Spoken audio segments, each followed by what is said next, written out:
రాజన్న సిరిసిల్ల జిల్లాలో integrated school శంకుస్థాపన చేసిన ప్రభుత్వ వైప్ ఆది శ్రీనివాస్.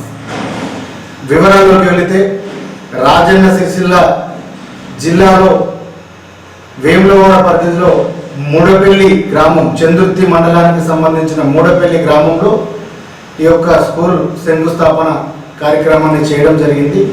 ఇది 200 కోట్లతో ఈ యొక్క స్కూల్ నిర్మాణం చేపట్టినట్టు ఆది శ్రీనివాస్ తెలిపారు. వివరాల్లోకి వెళితే ఈ యొక్క 200 కోట్లతో ఈ యొక్క స్కూల్ ప్రారంభించడం ఇది చాలా గర్వకారణం. ఇంత పెద్ద స్కూలు రావడం ఎంతో మూడపల్లి గ్రామస్తులు వేములవాడ నియోజకవర్గాలు చేసుకున్న పుణ్యం. 1500 నుంచి 2500 మంది విద్యార్థులు ఒకే దారిలో ఉండి చదువుకునే ఏర్పాట్లు ఇక్కడ ఉన్నాయంటూ ఆది శ్రీనివాస్ గారు అన్నారు. అలాగే జిల్లా కలెక్టర్ గరిమా అగర్వాల్ మాట్లాడుతూ ఇట్లాంటి స్కూల్ రావడం మన నియోజకవర్గంలో చాలా గర్వకారణం. ఒక్క దారిలో 1500 నుంచి 2500 మంది విద్యార్థులు చదువుకోవడం గర్వకారణమని ఆమె కొనియాడారు. ఈ యొక్క కార్యక్రమంలో అన్ని మండలాల కాంగ్రెస్ నాయకులు, సర్పంచులు, చైర్మన్లు, వైస్ చైర్మన్లు, కౌన్సిలర్లు, కాంగ్రెస్ నాయకులు, గ్రామస్తులు అధిక సంఖ్యలో పాల్గొన్నారు.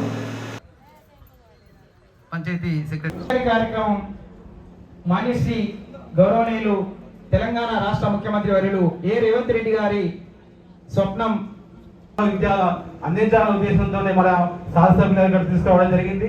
మరి ఇంత గొప్ప అవకాశాన్ని మన ప్రాంత పిల్లల తల్లిదండ్రులు ఎక్కడి అవకాశాన్ని వినియోగించుకో కోరుకుంటూ మరి వేములవాడ నియోజకవర్గాన్ని సస్యశ్యామలంగా చేస్తున్న గౌరవ శాసనసభ్యుల గారి నాయకత్వంలో వారు మరి అదేవిధంగా గౌరవ ముఖ్యమంత్రి రేవంత్ రెడ్డి గారి దగ్గర కూడా అదే తరహాగా వండుకుంటూ పనులన్నీ వెంట చేసుకుంటూ మన వినియోగవర్గాన్ని అందుబాటులో వండుకుంటూ మరి అన్ని చేస్తున్న వారి నాయకత్వం రాబోయే రోజుల్లో మరి ఇంకిత అభివృద్ధి దిశగా పయనిస్తామని చెప్పి తెలియజేసుకుంటూ ఈ అవకాశం ఇచ్చిన ప్రజలంతా ధన్యవాదాలు. మైనారిటీలకు, ఓసీలకు సెపరేట్గా శాంక్షన్లు చేసి సెపరేట్ ప్రెమిసెస్లో పనిచేస్తున్నాయి. వీటిలలో 70% స్కూల్స్ రెంటెడ్ అకామిడేషన్లో పనిచేస్తున్నాయి. ఈ రెంటెడ్ అకామిడేషన్లో ఉన్న స్కూల్స్లో అరకొర వసతులతో ఆడపిల్లలకు సరిగ్గా టాయిలెట్స్ లేక తక్కువ స్థలంలో ఎక్కువ మంది పిల్లలు ఉండి అవస్థలు పడుతున్నారు. ఈ అసౌకర్యాన్ని తొలగించాలి. క్వార్టర్స్, తర్వాత మెయింటెనెన్స్ స్టాఫ్కి క్వార్టర్స్, డైనింగ్ బ్లాకు, తర్వాత డిజిటల్ క్లాస్ రూమ్స్, ల్యాబొరేటరీస్ అన్ని వసతులు దీంట్లో ఉంటాయి. ఎన్నో ప్లే గ్రౌండ్స్, ఇవన్నీ వసతులతో దాదాపు 200 కోట్లతో మనము సంవత్సరన్నర కాలంలో మనము చేపట్టబోతున్నాము. మీ గ్రౌండ్ చాలా మంచిగా ఉంది కాబట్టి ఇక్కడ ఏం అడ్డంకులు లేవు కాబట్టి తప్పకుండా సంవత్సరన్నర కాలంలో దీన్ని పూర్తి చేసి ఈ కాన్స్టిట్యున్సీ ప్రజలందరికీ అందుబాటులోకి తీసుకొస్తామని హామీ ఇస్తూ అందరికీ ధన్యవాదాలు. Young India integrated school honourable ముఖ్యమంత్రి గారు అనౌన్స్ చేశారు. వారు ఒక స్పెషల్ కమిటీ ఫామ్ చేసి మనకి ఎడ్యుకేషన్ మీద అడ్వైజరీ కమిటీ పెట్టారు. మనకి వేరే ఫారిన్ కంట్రీలో పబ్లిక్ స్కూల్స్ ఎలా ఉంటాయి, పెద్ద క్యాంపస్ ఎలా ఉంటాయి, ఇప్పుడు మనకి ఎస్సీ, ఎస్టీ, బీసీ హాస్టల్స్ వేరే ఉన్నాయి.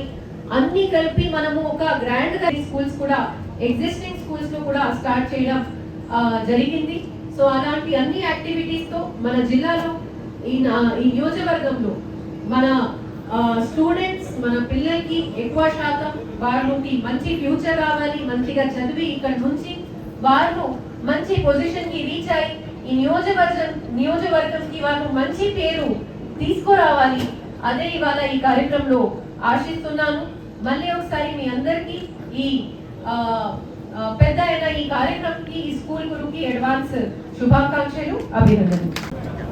యంగ్ ఇండియా ఇంటిగ్రేటెడ్ రెసిడెన్షియల్ స్కూల్కు సుమారు 200 కోట్ల రూపాయలు మంజూరు ఇచ్చినటువంటి గౌరవ ముఖ్యమంత్రి రేవంత్ రెడ్డి గారికి ముందుగా మా ప్రాంత ప్రజల పక్షాన, విద్యార్థుల పక్షాన, విద్యార్థి తల్లిదండ్రుల పక్షాన ధన్యవాదాలు తెలియజేస్తూ 200 కోట్ల రూపాయలతో నిర్మాణం చేయబోయేటువంటి సుమారు 5,07,000 స్క్వేర్ ఫీట్ల భవన నిర్మాణం కోసం ఈరోజు ఈ వేములవాడ నియోజకవర్గంలో మూడపల్లి దగ్గర సుమారు 18 ఎకరాల పైచిలుకున్న స్థలంలో భూమి పూజ కార్యక్రమాన్ని నిర్వహించడం జరిగింది. దీని ద్వారా ఈ ప్రాంతంలో ఉన్నటువంటి పేద విద్యార్థులు ఎస్సీ ఎస్టీ బీసీ మైనార్టీ ఓసీలో ఉన్నటువంటి పేదలకు కూడా ఈ రెసిడెన్షియల్ స్కూల్ అందుబాటులోకి వస్తే వారి చదువుకోవడానికి, తద్వారా తమ దైనందిన జీవితంలో ఎదగటానికి, ఉద్యోగాలు పొందడానికి, సమాజంలో చక్కటి ఆలోచనను పెంపొందించుకోవడానికి అవకాశం ఉండే విధంగా ఈ యంగ్ ఇంటిగ్రేటెడ్ రెసిడెన్షియల్ స్కూల్ రావడం ఆనందదాయక శుభదాయక. టీచరు నాన్ టీచ్ స్టాఫ్గా ఉండేటువంటి విధంగా ఇప్పుడు ఈ మధ్యలో అట్లూరులో వారు ప్రారంభం చేసిన దగ్గరికి మేము వెళ్ళి చూస్తే అందులో చదువుకునేటువంటి పిల్లల తల్లిదండ్రులు ఇలాంటి స్టాండర్డ్ ఉన్నటువంటి ప్రైవేట్ స్కూల్లో మీరు చదివిస్తే ₹1,00,000 ఫీజు కట్టాలి, అలాంటిది ఈరోజు మీరు ఉచితంగా మాకు విద్యను అందిస్తున్నారని చెప్పినటువంటి మాట చెప్తున్నటువంటి కూడా మన ప్రాంతంలో తెలంగాణ పబ్లిక్ స్కూల్స్ కూడా రాబోతున్న మాట సందర్భం చెప్తూ ఈ ప్రాంతంలో ఆధునాతన పద్ధతులు గోశాల నిర్మాణానికి కూడా నిధులు మంజూరు క్రమంలో 40 ఎకరాలు కేటాయించడం జరిగింది. రైతు విజ్ఞాన కేంద్రానికి కూడా 40 ఎకరాలు కేటాయించడం జరిగింది. అంటే ఈ ప్రాంతంలో రైతులకు భూసార పరీక్షలు జరిపి ఒక ల్యాబ్ను పెట్టి ఇక్కడ ఏవేవి వంగడాలు పండుతాయో వాటిని మనమే ఉత్పత్తి చేసుకునే విధంగా కూడా 40 ఎకరాల స్థలాన్ని రైతు విజ్ఞాన కేంద్రం మన దగ్గర పొలాసులో ఉంది. రాజేంద్రనగర్ హైదరాబాద్లో ఉన్నటువంటిది కూడా రైతుల కోసం కూడా మంజూరు చేసుకోవడం జరిగింది. కలిగొడ సూరం ప్రాజెక్టు కోసం కూడా నిధులు మంజూరు చేసుకున్నాం. ముంపు గ్రామాలకు సంబంధించి కూడా పరిష్కారం వేదికగా ప్రయత్నం చేసేటువంటి సందర్భం కూడా అన్ని వర్గాల ప్రజల అభివృద్ధి కోసం పనిచేస్తున్నారని చెప్పిన సందర్భం తెలియజేస్తూ మరోసారి మీ ద్వారా గౌరవ ముఖ్యమంత్రి రేవంత్ రెడ్డి గారికి, గౌరవ మంత్రులకు నేను ప్రత్యేకంగా ధన్యవాదాలు తెలియజేస్తా ఉన్నాను.